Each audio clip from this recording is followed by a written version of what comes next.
حاشيني جدا جدا جدا. العيال عايزين اندومي، نعمل العيال لوحدهم؟ لا طبعا. جبنا 4 اكياس اندومي اهو كلهم طعم اللحمه. كوبايات، هنحط الكوبايات ماشي. هنعمل ايه بقى؟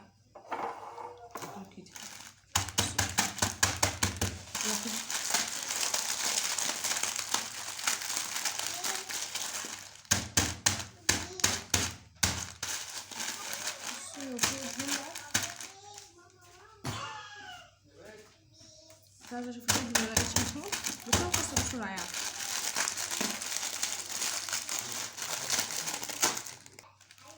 وكده انا كسرت الاندومي كله اهو. نفتح بقى بسم الله. انا مش عارفه هو الكيس جامد ليه كده. هنطلع بقى الطعم لوحده. اول كوبايه معاها بسم الله. طبعا هو مفيهوش شطه زي ما انتوا عارفين، فممكن بقى اللي عايز شطه نحط شطه خارجيه، ده اللي عايز يعني. تعودنا عليه من غير طعم. نجيب بقى مقص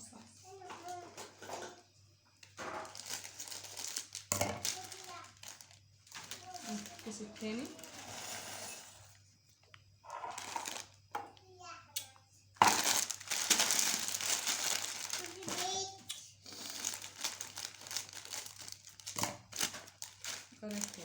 طعم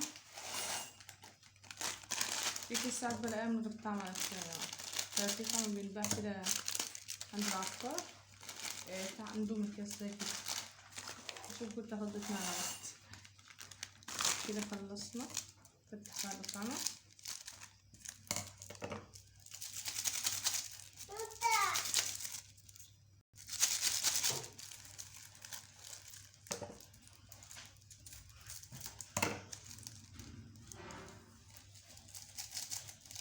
لو انتوا فاكرة ايه بنحبه في الكوبايات اكتر لما بنسيبه على النار ونحطه بقى في اطباق كده بيبقى احسن.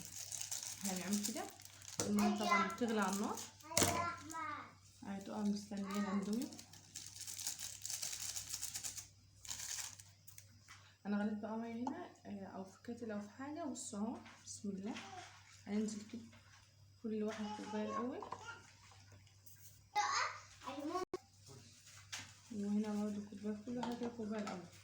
لو الميه ما سدتش معانا هنغلي ميه تانية. نغطي الكوبايه كده نخليها ايه كلها مليانه ميه عشان هو اصلا هيشرب الميه دي كلها. والطريقه دي تحفه يا بنات يعني، اللي هيجربها مش هيبطلها والله.